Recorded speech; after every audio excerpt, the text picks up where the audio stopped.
الحمد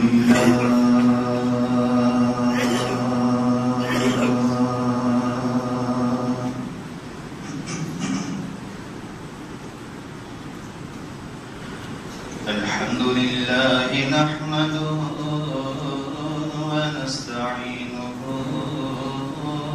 ونستغفره ونعوذ بالله من شرور أنفسنا ومن سيئات أعمالنا من يهده الله فلا مضل له ومن يضلل فلا هادي له وأشهد أن لا إله إلا الله وحده لا شريك له وأشهد أن محمدا عبده ورسوله صلى الله عليه وآله وسلم. أما بعد فإن خير الحديث كتاب الله وخير الهدي هدي محمد